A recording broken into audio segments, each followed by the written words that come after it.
नमस्कार विद्यार्थी मित्रांनो, स्वागत आहे तुमचं आपल्या यूट्यूब चॅनलवर.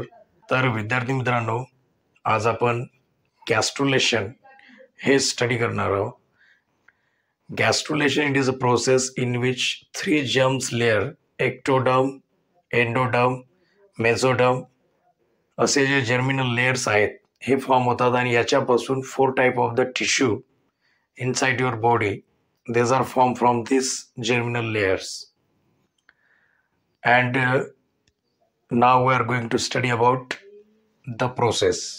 ब्लास्टोसिस्ट तुम्हाला माहीत असेल, ब्लास्टोसिस्टला आउटरमोस्ट कवरिंग असते, त्याला आपण ट्रोफोब्लास्ट म्हणतो.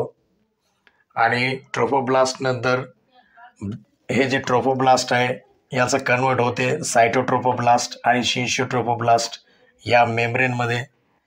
तर इनर मेम्ब्रेन आहे सायटोट्रोफोब्लास्ट, याच्यामध्ये cells are regular cells are arrange. आणि दुसरा आहे शिन्शियोट्रोफोब्लास्ट. तर शिन्शियोट्रोफोब्लास्टमध्ये न्यूक्लियस असतात आणि याच्यामध्ये प्रोटोप्लाझम असतो. आणि सायटोट्रोफोब्लास्टमध्ये इथं सायटोप्लाझम असतो. तर हे जे सेल्स आहेत हे सेल्स अरेंज होतात. शिन्शियोट्रोफोब्लास्ट ऑटरमोस्ट आहे, त्याच्यानंतर इनर आहे सायटोट्रोफोब्लास्ट, मधात आहे ब्लास्टोकोएल कॅव्हिटी. तुम्ही ट्रोफोब्लास्टमध्ये बघितलं असेल, जे इनर सेल मास असते म्हणजे एम्ब्रिओब्लास्टचे जे सेल्स असतात त्याचं कन्वर्ट इपीब्लास्ट हे डिस्क शेप स्ट्रक्चर आहे. इपीब्लास्ट अँड हायपोब्लास्ट,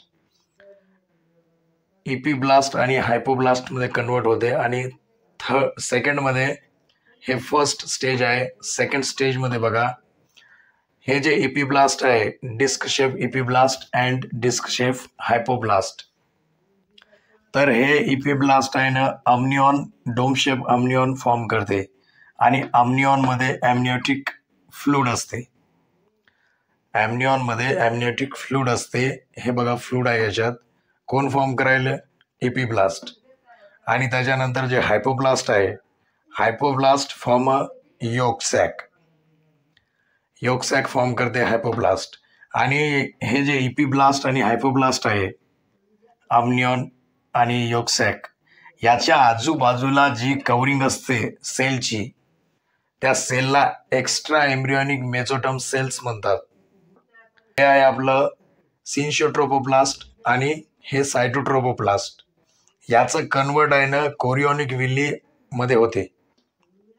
हे जे कोरियोनिक विली आहे, कोरियोनिक विलीपासून प्लासेंटा फॉर्म होतो आणि प्लासेंटा आहे ना बेबीला न्यूट्रिशन प्रोव्हाइड करते.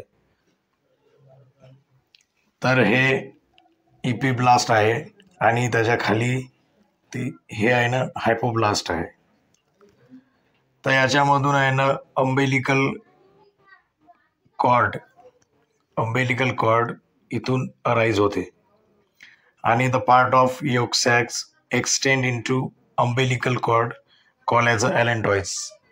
On the 8th day of a fertilizations, overall structure of chorionic villi, amnion cavity, and yolk sacs, these are formed.